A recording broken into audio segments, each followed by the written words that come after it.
Hello friends, કેમ છો? સુભાલી પટેલની રસોઈમાં તમારું સ્વાગત છે. તો આજે આપણે બનાવીશું સક્કરિયા બાફાની રીત. હું તમને બતાવીશ મારી રેસીપીમાં. તો સક્કરિયાને કેવું તમારે એ પાણીમાં બાફીને બનાવો ને એના કરતાં હું જે રીતથી બનાવું છું ને એ રીતથી તમે બનાવશો ને તો વધારે સારું લાગશે અને મીઠા લાગશે. તો જો એની માટે મેં આવી હાંડી લઈ લીધી છે. હું તમને બે રીત બતાવીશ મારી, બરાબર? તો હાંડી મેં ગરમ થવા ચાલુ કરી દીધી છે. હવે સક્કરિયા છે તો એને આવી રીતે વચ્ચેથી કાપી લેવાના. તમે આખા પણ રાખી શકો, બરાબર? અને આવા નાના હોય ને તેને આખા મૂકી દઈશું આપણે.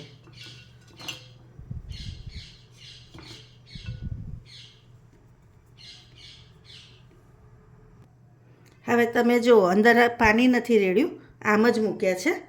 હવે આપણે એને બંધ કરી અને આવી જ રીતે થવા દેવાના. તમે આ રીતે બાફશો ને તો સ્મોકી ફ્લેવરના થશે, જેમ તમે ચૂલામાં પહેલાં ગામડામાં કરતા હોય ને એ રીતે, બરાબર? પછી બીજી રીત હું તમને બતાવું. તો બીજી રીત માટે આવી રીતે કઢાઈ લઈ લેવાની. એમાં આપણે મીઠું એડ કરી દઈશું. તો જે તમે બેકિંગ માટે યુઝ કરતા હોય ને મીઠું, એ મીઠું આપણે લઈ લઈશું. તો આવી રીતે અંદર પાથરી દેવાનું. હવે એને આપણે તપવા દઈશું. હવે આવી થર્મોકોઇલ લઈ લેવાની અને એમાં સક્કરિયાને આપણે વીંટી લેવાનું આવી રીતે.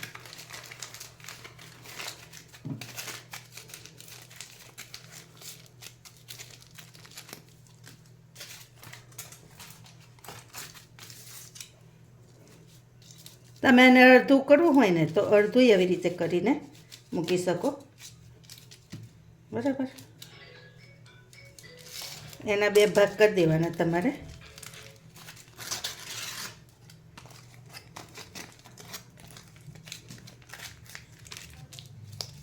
તો જુઓ,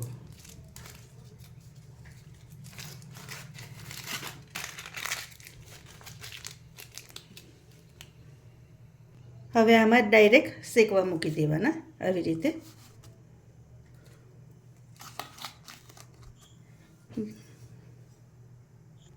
અને એની ઉપર પણ થોડુંક થોડુંક મીઠું આપણે એડ કરી દઈશું, એટલે કેવું કે બરાબર શેકાય આવી રીતે.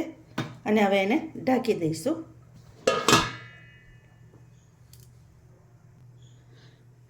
આમાં જુઓ, આવી રીતે વરાળ નીકળશે, પણ ચિંતા નહીં કરવાની, એ નીકળે જ, બરાબર? અને જુઓ ધુમાડો થાય છે ને, આવી રીતે શેકાશે. હવે આપણે એને થોડુંક ફેરવી દઈશું. તો જુઓ, અંદર આવી રીતે ફેરવી દેવાના સક્કરિયા અને અંદર શેકાય છે ને.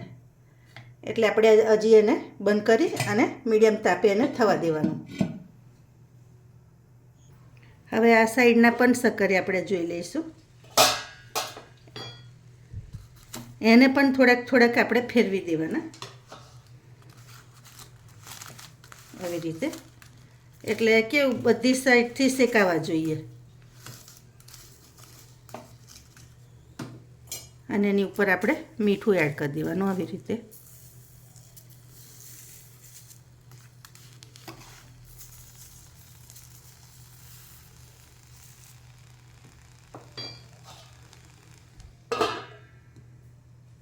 મીડિયમ તાપ, મતલબ ધીમો તાપ રાખશો ને તો પણ સરસ થઈ જશે.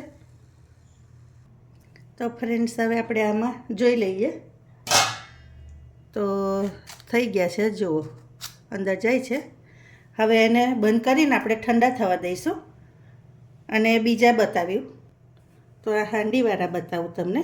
એ પણ સરસ શેકાઈ ગયા છે, જુઓ છે ને, એ પણ થઈ ગયા છે. જો હવે એને આપણે બંધ કરી દઈશું, બરાબર?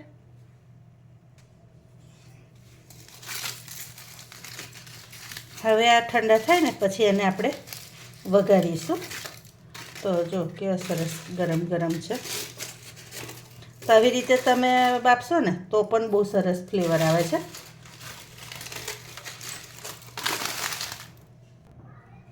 તો જો ફ્રેન્ડ્સ, આવી રીતે સક્કરિયા છોડ લીધા છે, બરાબર. અને હવે એને આપણે વઘારી લઈએ.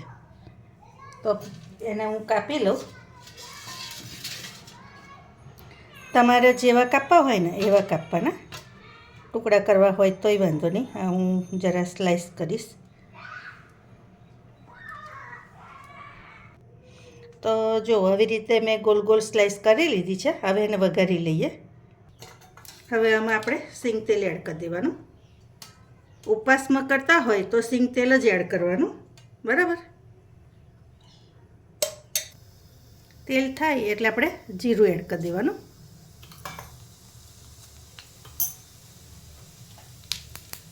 જીરું થાય એટલે સિંગદાણા પહેલાં કાચા જ છે અને કાપીને લીધા છે એ એડ કરી દઈશું.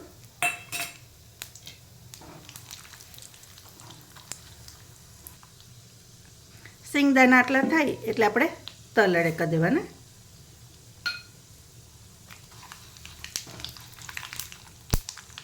હવે લીલા મરચાં એડ કરી દઈશું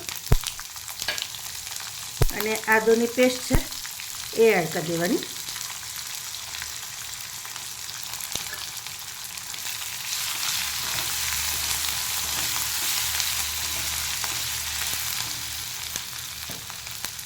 હવે થોડીક હળદર એડ કરી દઈશ. હળદર સ્કીપ પણ કરી શકો તમે, બરાબર. અને લાલ મરચું થોડુંક એડ કરી દઈશ. તમને લાલ મરચું ના ગમે તો સ્કીપ કરી દેવાનું. મને ગમે છે લાલ કલર એટલે એડ કર્યો છે. ટેસ્ટમાં પણ સારું લાગે છે. તો તમે આવી રીતે બધું મિક્સ કરી લેવાનું. હવે થોડુંક સિંધવ મીઠું એડ કરી દઈશ.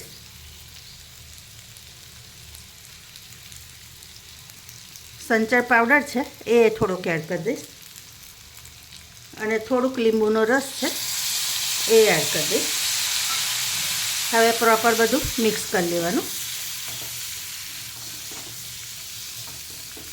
તો તૈયાર છે સક્કરિયાની સૂકી ભાજી. તમે આ રીતે બનાવજો, ખરેખર બહુ સરસ લાગે છે. ઉપર દાણાથી ગાર્નિશ કરીશું. તો તૈયાર છે આપણી ભાજી.